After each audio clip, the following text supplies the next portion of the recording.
I rented a secluded cabin in the middle of the Rocky Mountains, Colorado, hoping to find a quiet place to write. The cabin was located on a mountainside, surrounded by trees and snow.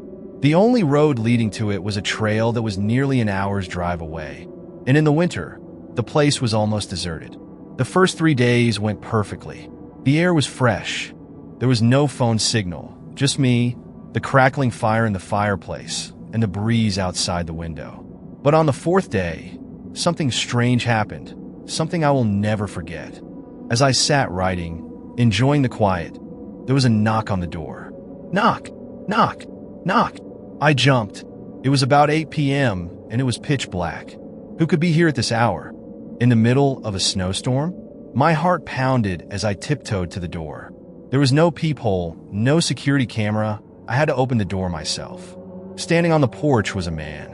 He was wearing a thick coat, snow caked on his shoulders, his face pale, and his cheeks flushed from the cold. His eyes were empty, but his lips curled into a small smile. "Excuse me, I'm lost. Can you show me the way back to town?" Something was wrong. The town was over an hour's drive away, and he was walking in the freezing snow. I swallowed, pointing to the road behind him. "Just follow this road. You'll see the town in about an hour." The man nodded, but didn't leave immediately. He stood still, staring at me for several long seconds. The air was suddenly colder than usual. I felt extremely uneasy and quickly said, "Good luck." Then I slammed the door shut. I pressed my ear to the door, listening for footsteps leaving. But nothing. No footsteps. Not a sound. I immediately pulled the window curtains to check. The front yard was completely empty, but the snow under the porch still had no footprints leaving. About 3 hours later, I still felt uneasy.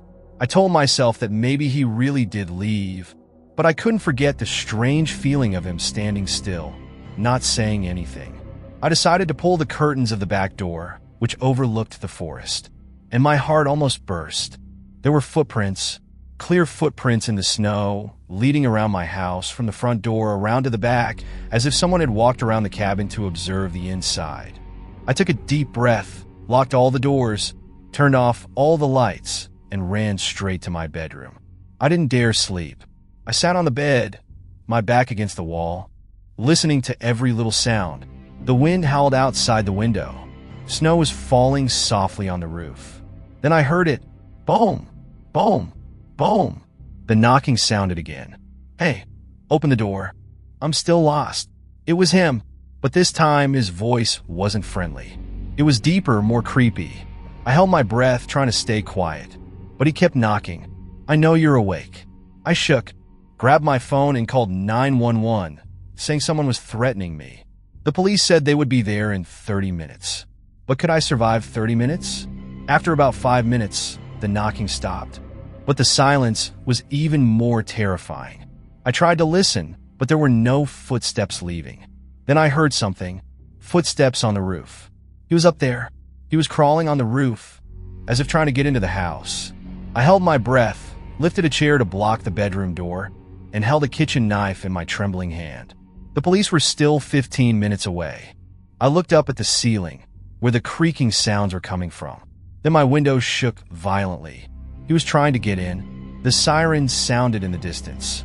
Then I heard someone shouting, "Get down! The police are here!" The police had arrived. He jumped off the roof, ran into the woods, and disappeared into the darkness. The police searched the woods, but he was nowhere to be seen. All that remained were mysterious footprints running around the cabin, and a dent in the roof where he had been sitting, watching me for hours. Who was he? How did he get here? And most importantly, did he come back? If you were in that situation, what would you do?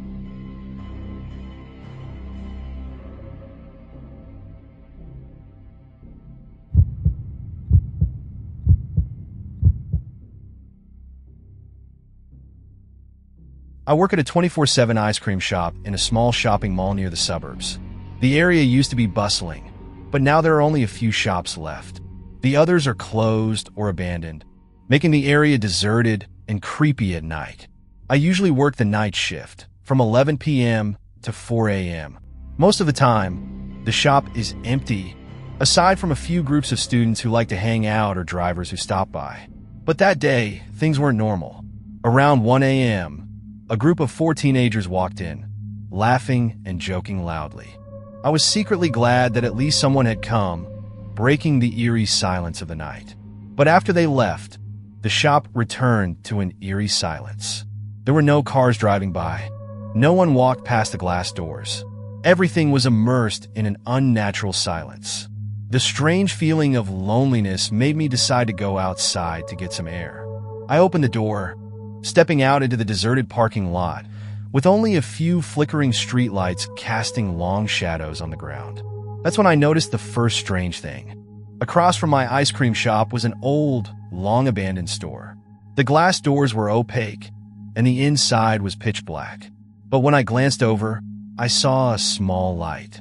It was as if someone was holding a flashlight inside. I stopped, squinting to take a closer look. And then a figure passed by the window. I felt my heart jump. This store had been abandoned for years. There was no reason for anyone to be there. But before I could determine, the light disappeared and darkness swallowed everything again. Could it be just an illusion? Or was I being followed? I immediately went back inside, locked the door, and continued my work. But it didn't end there. Around 2 a.m., as I was wiping the counter, I heard a small sound. Crack! It came from the left wall, where it was adjacent to the abandoned store. I stood still, listening more closely. Crack! Crack! Crack! Someone was moving inside. A feeling of fear rose up in me, telling myself that maybe it was some animal that had gotten in. But then, the sound became clearer. Footsteps. Someone was walking back and forth right on the other side of the wall. Suddenly, there was a loud bang. Bah! I jumped, my heart pounding. The glass door of the store shook slightly, as if someone had pressed their hand against the glass to look inside. I took a deep breath, slowly turned around. No one was there, but I felt someone standing outside the door, staring at me.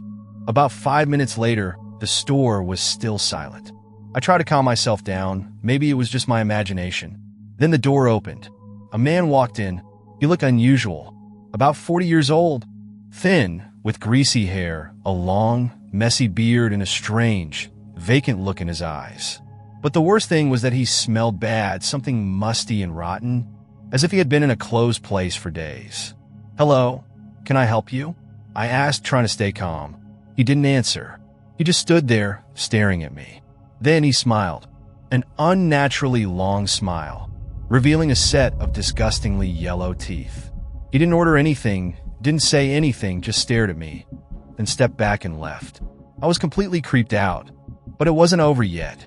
After the man left, I felt like something was wrong. I decided to go sit in my car for a while to calm down.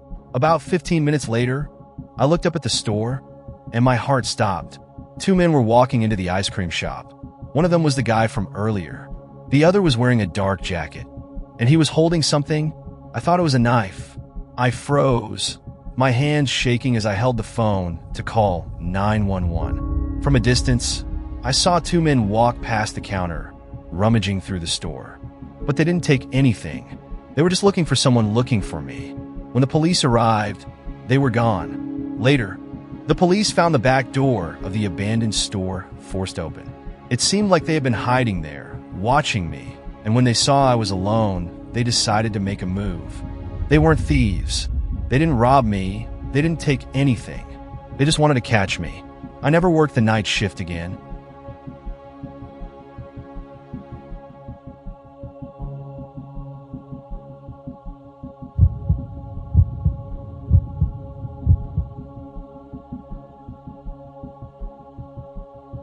I live alone in an old apartment in a building that has been around for more than 50 years. It's not a luxurious place, but with cheap rent, it suits my conditions. The area is not very crowded. Mainly people who work late or students rent rooms. The building has many problems. The soundproofing is poor, the old doors creak, and sometimes I hear footsteps in the hallway, even when I'm sure no one is there. But I'm used to it. I just didn't know that. That night would be the most terrifying night of my life.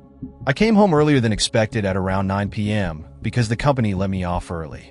It felt great to have free time, so I decided to cook a delicious meal, then watch a movie before going to bed. Around 11 p.m., I turned off the TV, cleaned up a bit, and went to bed. As I lay in bed, I felt the absolute silence that enveloped the apartment. But the silence didn't last long. Just a moment after closing my eyes, I heard a very faint creaking sound. Crack, crack. It came from the front door. I opened my eyes, feeling that something was wrong. But then the sound disappeared, making me reassure myself that maybe the wind was blowing through the cracks in the door or that this old building was making random noises. So I tried to go back to sleep. But then, crack. This time the sound was louder. It sounded like someone was turning the doorknob. At that moment, the creaking sound rang out again, but this time, it wasn't coming from the front door anymore. It was coming from inside my apartment. I held my breath, feeling the creepiness over me. There was someone in the house. But how did he get in? I didn't hear the door open. There was no sign of forced entry. I slowly got out of bed, quietly opened the nightstand drawer, and took out the fruit knife, the only thing I could use to defend myself. I tiptoed to the bedroom door, put my ear to the door. Silence. I gripped the knife, took a deep breath, and suddenly opened the door. There was no one in the hallway, but the closet door in the living room was shaking slightly. I froze. Someone was hiding in there. At this point, the signs began to come together. I had come home earlier than usual. I didn't check the back door when I entered the house. He must have broken in earlier and thought I would be late. I couldn't stand still any longer. With the knife in my hand, I slowly approached. The closet was still shaking slightly, probably because he was trying to keep quiet. I raised my hand, grabbed the doorknob, then I yanked it open. Inside, no one was there. But before I could breathe a sigh of relief, a loud noise came from the balcony. I rushed to the living room, looking toward the balcony. The glass door was wide open. The curtains were swaying in the wind. It was then that I realized he had climbed in from the balcony. My apartment's balcony was on the second floor, completely accessible from the ground if someone was brave enough. And when I opened the closet, he quickly ran to the balcony and escaped. I ran to lock the door, then dialed 911. The police arrived within 10 minutes. They checked the balcony, searched around, but he was gone. No one knew who he was. No security cameras, no witnesses, just a mysterious person who had sneaked into my apartment and waited for me to fall asleep. The police found some suspicious signs. A few dirty shoe prints on the floor near the balcony door. A small scratch on the window lock. It looked like he had used a tool to open it. A cheap lighter left under the sofa. He didn't take anything. He didn't rummage through things. He just stood there in the dark, waiting. The most terrifying thing was that if I had come home at the usual time, he would have had more time to do something to me. After that incident, I left the apartment immediately. I never wanted to go back to that place again. I still wonder, has he been following me all along? Am I safe? Will he come back? And you, what would you do if you found someone hiding in your house? Leave a comment below the video.